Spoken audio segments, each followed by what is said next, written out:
Hello and welcome to the Kings Weekly Podcast, part of the Believe Network, the Basketball Intelligence Network, and the Old Man Squad Network. I am your co-host, Nick Agar Johnson, editor-in-chief and staff writer for No Ceilings NBA, and I am here, as always, with my co-host, the founder and curator of the Basketball Intelligence newsletter, available at basketballintelligence.net, Ray LeBove. Hello there, Ray. Hi, Nick, and welcome, everyone. So this is the conclusion of our three-part series on the three Kings rookies. So if you've listened to the prior two episodes, I'm willing to bet that you know who it is that we're going to be talking about today. So as just teased, today's episode is on Dylan Cardwell, who, unlike the previous two players, was not selected in the 2025 NBA draft because he was an undrafted free agent signing. And you boosted me a little bit when I mentioned that we were early on the Maxime Reynaud bandwagon, and you said we might have been the first. We were certainly among the first, but I can confidently say that I was among the first on the Dylan Cardwell bandwagon because quite literally my most popular tweet of all time was me saying I'm really glad that the Kings picked up Dylan Cardwell in the aftermath of the 2025 NBA draft. And that has proven itself out in spectacular ways. He signed a two-way deal with the Kings, which was blissfully converted relatively recently into a multi-year deal. So Dylan Cardwell will be around for at least the medium term in a Sacramento Kings uniform, and they won't have to play the two-way games of how many days is he in Stockton versus up with the big club. No, you can just be up with the big club full time, and there's plenty to talk about with his rise from, again, undrafted free agent to where he's at now as an established part of the Kings rotation. But Ray, what have you thought about what we've seen from Dylan Cardwell so far this year? Well, first, I'd like to preface it, as I did for the first two episodes, with praise for the Kings operation of turning a 42nd pick into three really good rookies in the year, and just to stress just how terrific an accomplishment it is to be able to do that, and it speaks very loudly of the quality of the staff that does the player evaluation and the scouting. And as you reminded all of us in the last episode, that's not new for the Kings. One can be entirely correct to criticize the Kings for many, many, many, many, many, many, many, did I say many things over the last few years? But you can't about this, and it's not just the current management that is doing that, although they're doing great at it. Not just the rookies, but Precious Chua is another example. A player that no other team in the league wanted, and look how well he's played. So there's that. I do want to respond to your specifics about Dylan, since that's what the show is about today. And what I've noticed from the very beginning, the first time I saw him and on from that, is the similarities in his game with Mitchell Robinson and with Time Lord Robert Williams III. And there's so many aspects of that that are similar. I want to just say up front, I'm not saying he's the player that they are. I'm saying that their games are very similar, and that holds out some very significant hope. Even if he never reaches their level, doesn't have to reach their level to still be really good at those things. Deficiencies as well. But if you think about, how they are at rim protection, at defense generally, at rebounding, particularly offensive rebounding, and other aspects at that end of the floor, or generally, while at the same time having a shooting range that's measured in fractions of an inch. And it's really, to me, quite remarkable that his game is, in my view, so similar to their games, which to me holds out a lot of hope because, hey, he's a rookie, right? And this early in his career to be so accomplished in those sorts of things that we've seen. And, the other thing is, like, when I was really stressing that the most was right before he got hurt. And what else do they have in common with those two players? They're always hurt. Not always hurt. They're often hurt. But to me, it was really remarkable, similarities among them and the hope that holds out, because if he gets even close to being as accomplished as him, that's going to be really very valuable for the Kings.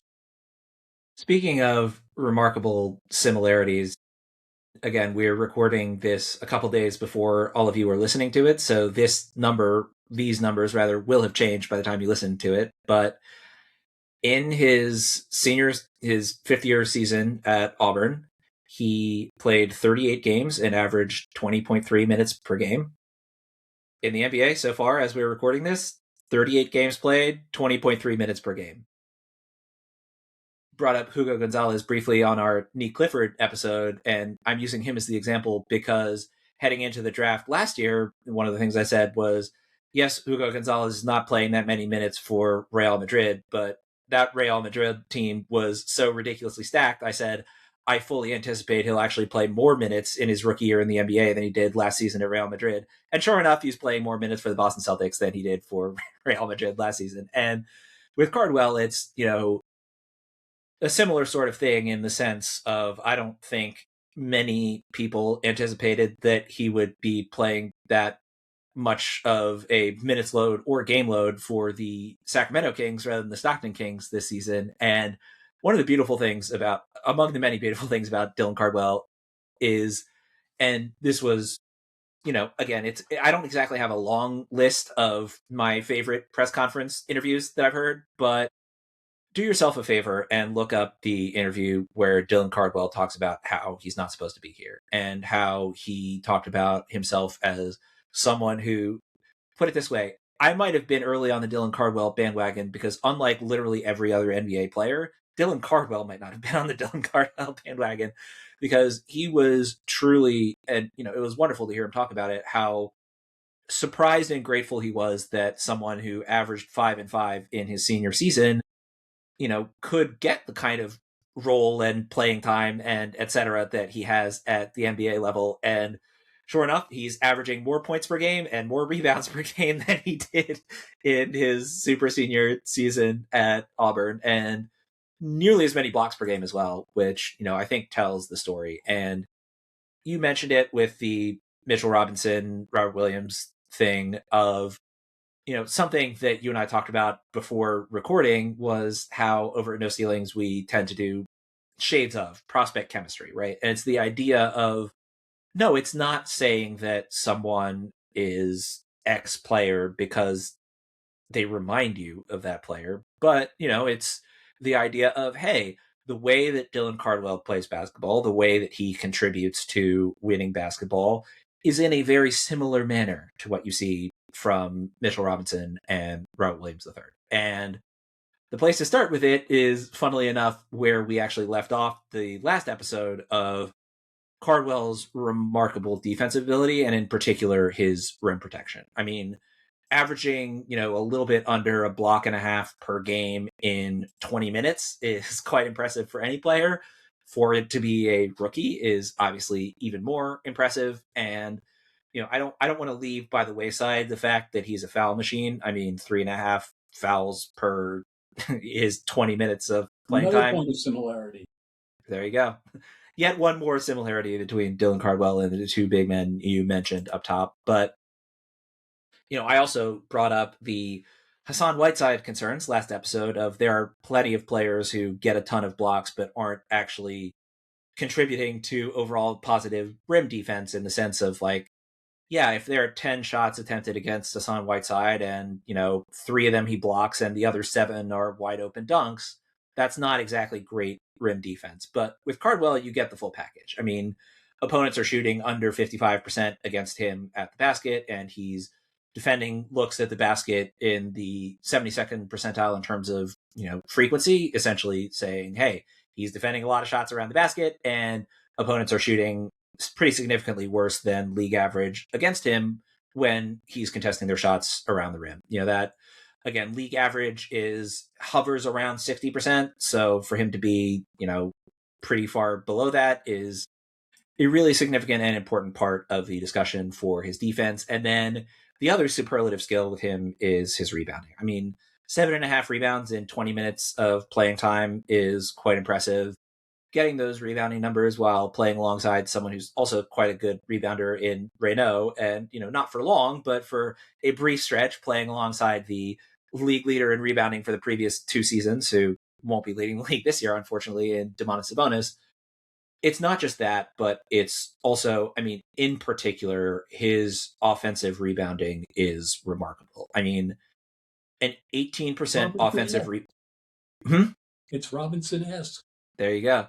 Yeah, his 18% offensive rebounding rate is slightly below Mitch Robinson, but among the upper echelon of, okay, this guy really does a lot of work on the glass. And it's unsurprising, by the flip side, that his defensive rebounding rate is good, but not quite as superlative. His incredible effort on the glass, it gets him more offensive rebounds that he wouldn't get otherwise, whereas on the defensive end, he has more help.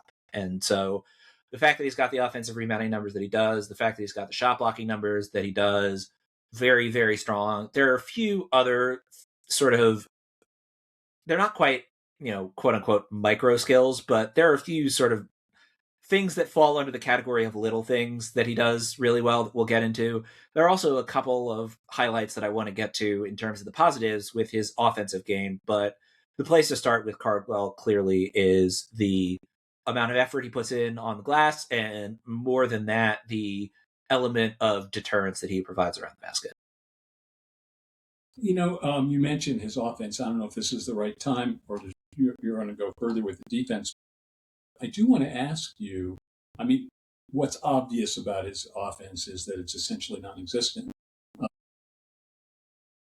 Do you have a sense from having scouted him as to what the likelihood or the chances or the opportunities for that to turn into something different, expanding the range, for example, or other aspects that, 5 years from now, was that the same guy that had a range of 3/4 of an inch 5 years ago?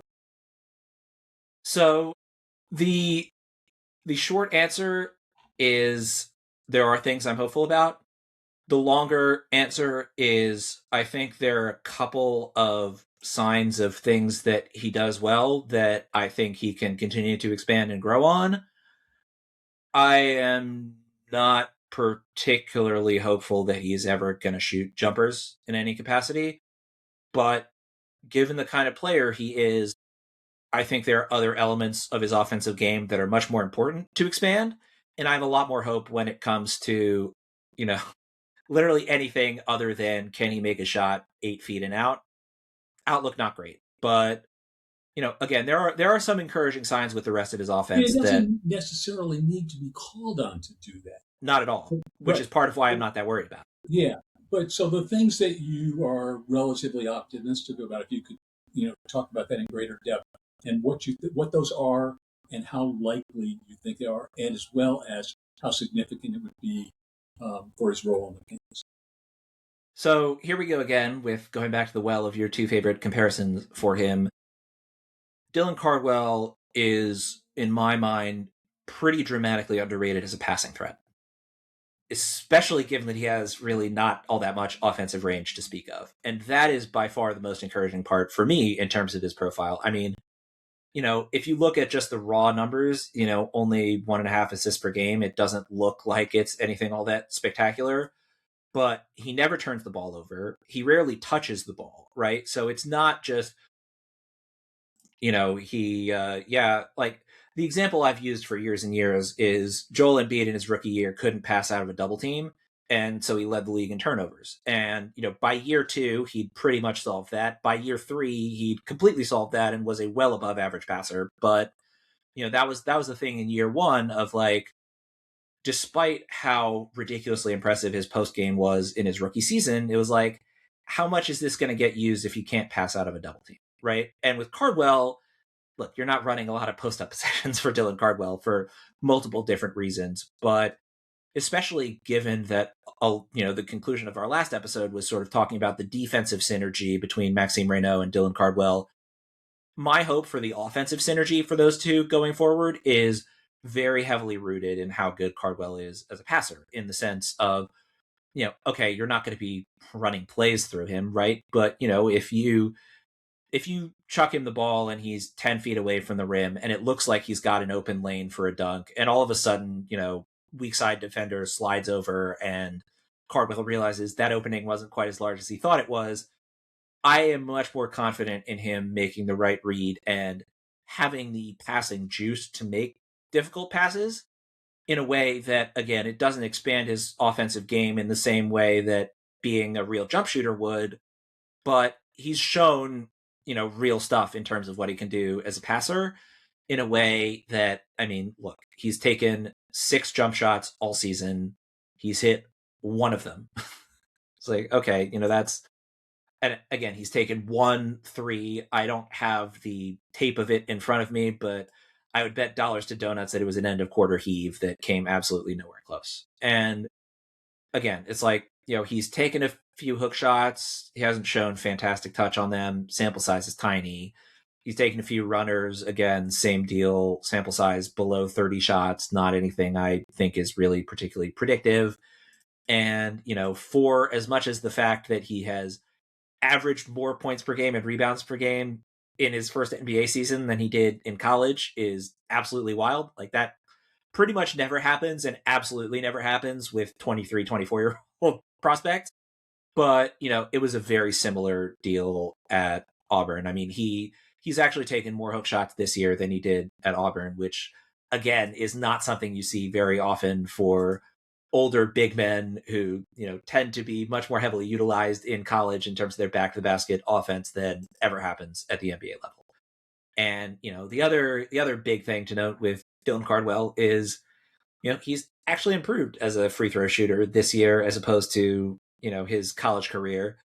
And that's going from 45% in college to 53% this year. Again, I really don't think there's much reason to believe that he has, unlike with Reynaud, right, where you can point to the mid-range shooting, you can point to the free throw numbers, you can point to the runners, you can point to, the whole rest of his offensive game.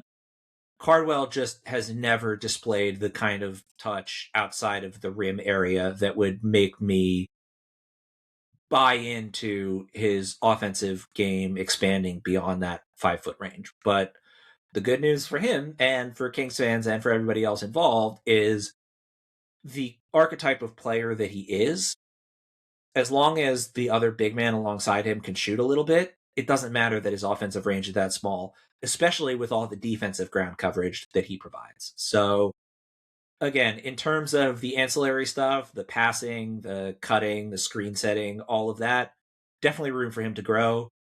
I would be truly stunned if he has any sort of shooting at any point in his NBA career.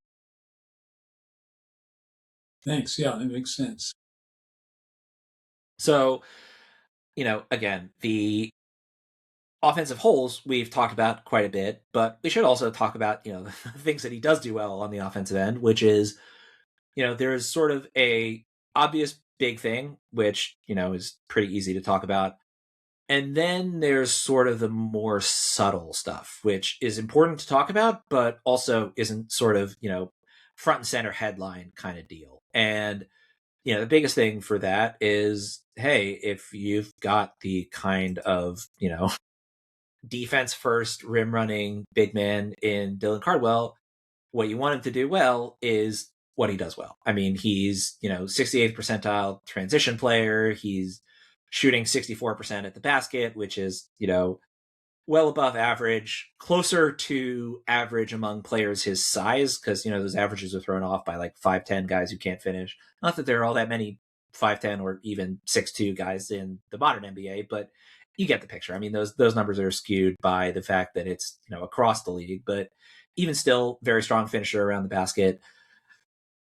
There is an underrated, concern that I have on that end, which is just that when he doesn't have a dunk, and this also is why I'm not as high on his long-term shooting potential, he does struggle to finish when it's not a dunk. I mean, he is finishing 39% on his layups this year, and he's athletic enough that he's actually had more dunks than layups, which is not common.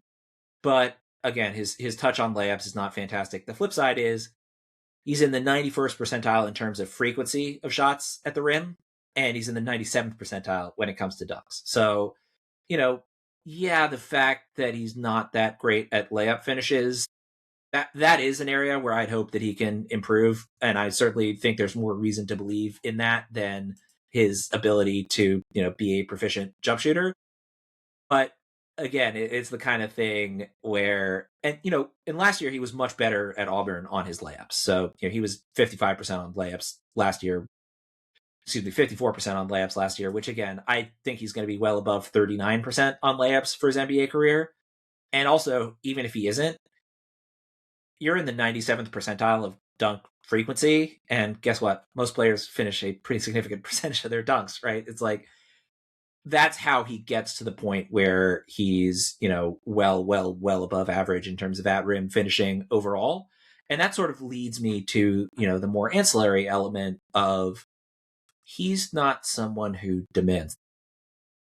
And, there are many big men of that archetype. I mean, one of my favorite little nuggets that I heard relatively early on in my NBA journalism career was, someone who brought up that on the first play of the game for a ton of games, the Clippers would run a post up for DeAndre Jordan. And most of the time it would fail because he wasn't that great at it. But they got him the ball on that first possession. And then for the rest of the game, he did all the dirty work and never complained. And so, Dylan Cardwell isn't even demanding that first quarter opening possession shot. But if he was, okay, he's not great at hook shots, but he's hitting 44% of them. That's below average, but not that far below average. Like, if getting him that one post up possession per game leads to him continuing to do all the dirty work stuff and not complaining and not asking for the ball, et cetera, it's fantastic. That's exactly what you want to see. And especially given just how voracious of an offensive rebounder he is, a lot of the layups that he's missed this year have been, layups where he, dinks it off the side of the rim and then grabs it again and puts it back up, right? They've been associated with Angel Reese in recent days, those kinds of rebounds where it's like, yeah, I'm getting my own miss and I'm putting it back up, and then I miss again and I put it back up, and eventually we score, and my field goal percentage doesn't look all that pretty, but man, I just kept generating possessions because I just wouldn't give up on the ball. And Cardwell, again, it's the kind of thing where I would be much more concerned about his offensive range if, one, he wasn't playing alongside Maxime Reynaud or Domantas Sabonis pretty much exclusively, and two, if he was asking for the ball more and missing those shots, that would be more of a concern. But he is very well aware of what he's good at and what he's not. And to his undying credit, he absolutely maximizes everything that he does well and really doesn't, interrupt the flow on either end of the floor trying to do something he's not that great. Makes total sense to me. So before we get into our closing segment, I had maybe one or two other things that I wanted to bring up with Cardwell, but are there anything else that you wanted to discuss with him at this point? No, continue. So the one other thing that I wanted to bring up is in terms of the non sort of shot blocking rim defense elements that he brings to the table. And the negative is one that I've already mentioned. I don't think we need to, dig in too much on the foul stuff. Just, pretty much all rookies are jumpier than they should be. And particularly for someone like Cardwell, who, literally earned his multi-year NBA contract by being that kind of energy guy, again, it's a concern. I don't want to say I don't worry about it, because I do worry about it. It's 3.5 fouls a game on his minute load is really just not tenable. But it's not it's not game breaking. It's not the kind of thing where it overshadows the other value that he provides on the defensive end. But, it's an interesting thing with Cardwell, because what he's good at, he's really good at. What he's bad at, he's really bad at. He's exceptionally good at playing to his strengths and not playing to his weaknesses. But, in terms of sort of projecting going forward, there's a lot of growth. He's already well above average on the defensive end, and there's more room for him to grow there. than in terms of on the offensive end, where again, I expect his finishing numbers to improve, especially in terms of his layups, but I don't expect him to be shooting anytime soon or Do you really think ever. that his high frequency of fouling relates significantly to going for fakes? And if it does, that he'll um, likely to uh, learn to deal with that much better?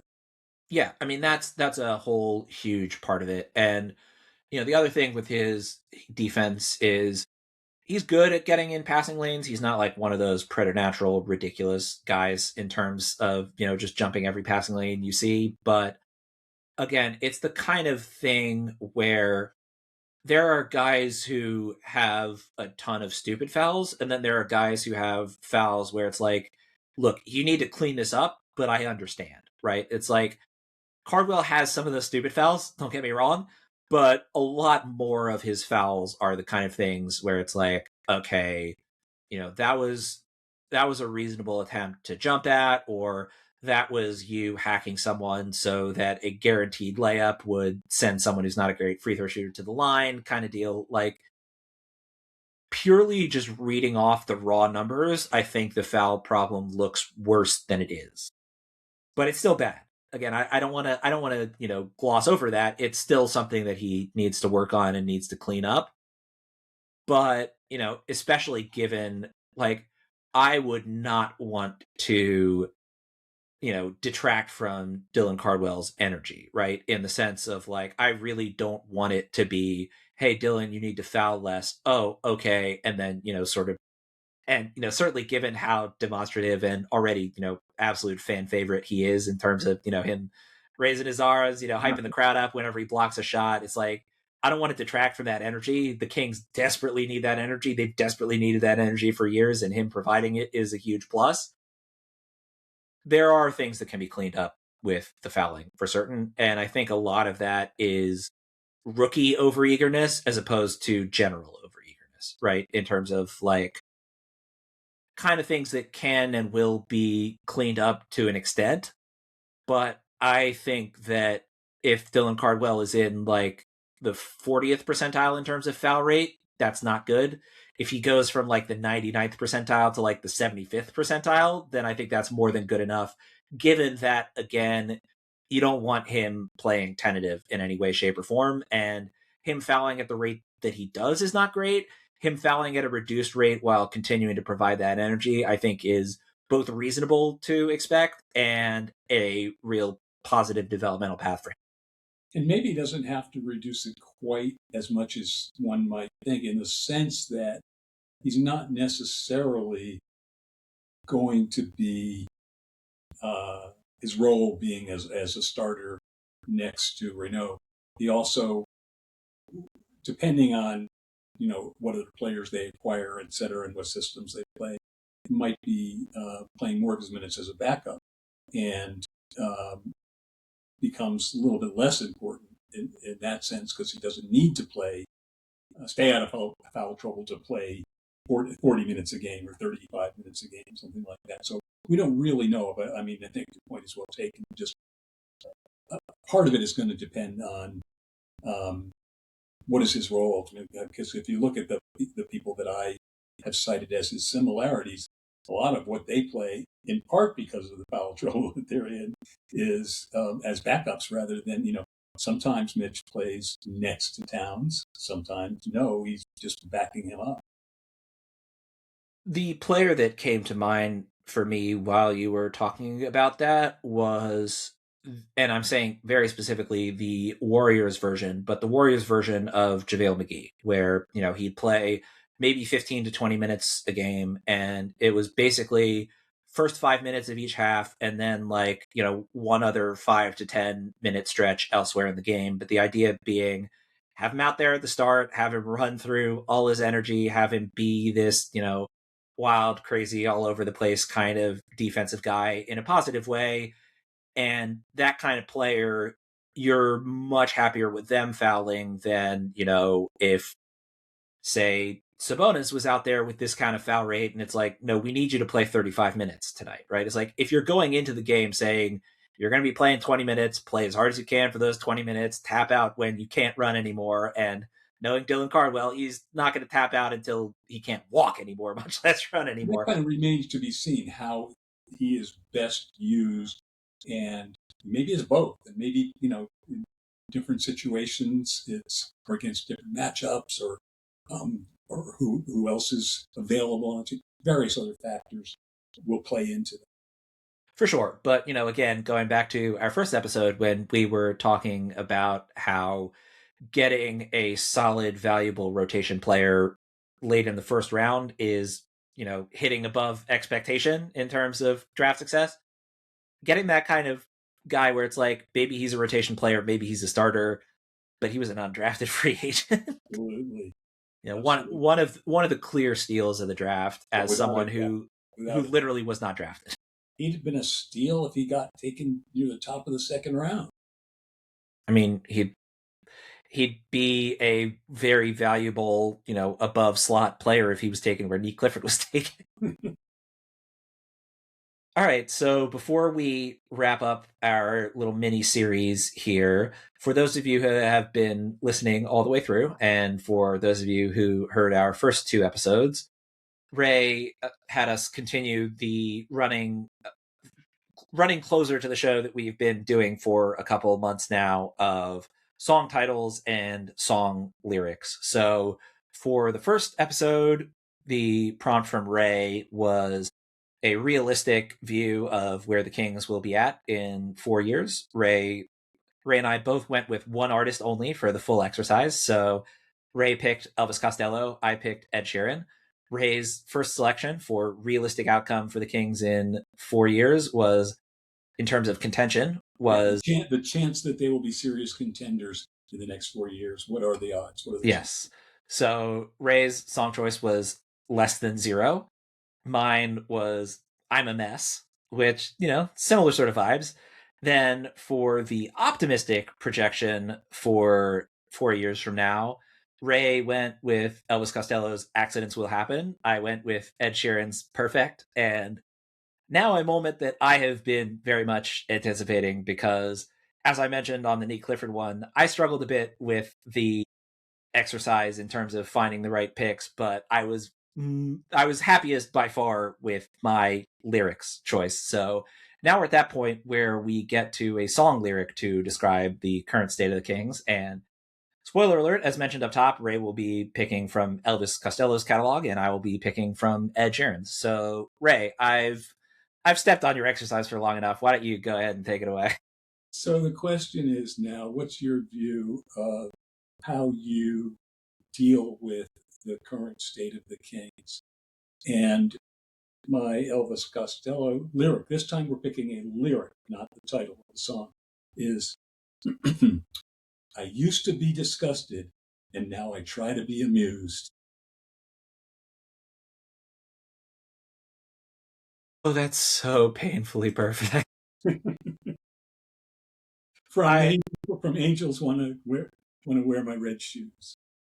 Yeah, I think mine is also, again, I was happiest with my lyrics pick, and mine is a bit under the radar. This is for the true Ed Sheeran heads, where "Give Me Love," which was the sixth single from his first studio album, Plus, on the deluxe edition, at the very end, there's a secret track for those who know, and it's Ed Sheeran's version of the Irish folk song "The Parting Glass." And so the lyric that immediately jumped to mind for me, granted, it's not really an Ed Sheeran song. Again, it's popular Irish folk song that he did a cover of, but the lyric that I came up with was from the Parting Glass portion of the end of "Give Me Love" on the deluxe edition. "And all the harm that e'er I've done, alas, it was to none but me." Well done. I want to add one other thing here, and that is I want to add into our shows the first of what I hope will be a line of trivia contests. And I'm going to set out what it is and ask that, and you can tell them how to submit the answer, what's the best place, and we'll give them closing date, and I have a very good prize in mind to give them, which would be a surprise, but it's well worth it. So the trivia question is, there's one player in the history of the NBA who had within a tenth, the same tenth. So if the answer were to be that it was 12.6, it would have to be 12.6 in both categories. And the match has to be to the 10th. There's one player in the history of the NBA who had the exact same points per game in college and in the NBA and rebounds per game in college and the NBA to the 10th. And so that's our trivia question for today. And Nick, you can say what's the best way to submit your answers. And let's give them till, what do you want to say, the 15th? So given when this episode will be coming out, again, we're recording it in a little bit in advance. Why don't we say we will give people 2 weeks from when the episode comes out. So closing date of April the 21st. Okay. And the question, I guess, is, you can help me decide this. Are people limited to one guess, or can they keep sending in guesses? I would say people can keep sending in guesses. So just a little bit of peek behind the screen for all of you. Ray and I had discussed that we would be doing the song choices and lyrics. We didn't reveal what our picks were, but I knew that exercise was coming. This one was a complete surprise to me, but as soon as you started reading what the trivia question was, I knew where you were going with it, because it's a trivia question that you have asked me and I have dramatically failed to answer until you told me who it actually was. By the way, everyone else I have asked the question to. Yeah, no, this is a ludicrously difficult trivia question. So if any of you can find out the answer to this More one, power to you. Well, first of all, power to you. Second of all, you can either send us a message on social media at Kings Weekly Pod on Twitter, at Kings Weekly Podcast on Blue Sky, or preferably shoot us an email, kingsweeklypodcast@gmail.com, and we will be reviewing those answers for the 2 weeks between when this episode comes out and that April 21st deadline. I'm going to add one thing on this, and just to show you, I guess, the difficulty of the question is, I asked the various AI functions what's the answer to the question, and they all got it wrong. Well, see, that actually would lead me to believe that it's an easier trivia question, given the... Okay. But no, it's a tough one, and if anyone can get this, then absolutely power to you. Don't waste your time asking AI, because they all got it wrong. Yeah, and everyone I could think of. Certainly don't ask me, because until Ray gave me the answer, I had absolutely no clue. Okay. Anyway, enough about that. Yeah, so that will do it for today's episode and for our series on the Kings rookies. So if you've been enjoying the show, please be sure to subscribe wherever you get your podcasts if you're listening to the audio version, and leave a rating and a review in whatever podcast player you might be using. Always much appreciated on our end, especially if you have 5 stars to give us. Very much appreciated. If you are checking out the video version, again, we are, as of somewhat recently, although further away at this point than the first time I made this plug in the outro, we are now on YouTube at Kings Weekly Podcast. So you can find us there, leave a like on the video, subscribe to the channel, all those good things. Again, as mentioned up top, we are part of the Believe Network, which you can find on social media at BLEAV. We are part of the Basketball Intelligence Network, which you can find at basketballintelligence.net or social media at Ticket Rules. And we are also part of the Old Man Squad, which you can find on social media at Old Man Squad. If you've been enjoying the show, it's not just for trivia question answers, but you can also feel free to reach out to us via the aforementioned social media channels at Kings Weekly Pod on Twitter, at Kings Weekly Podcast on Blue Sky, or you can shoot us an email, kingsweeklypodcast@gmail.com. And as always, thanks so much for listening.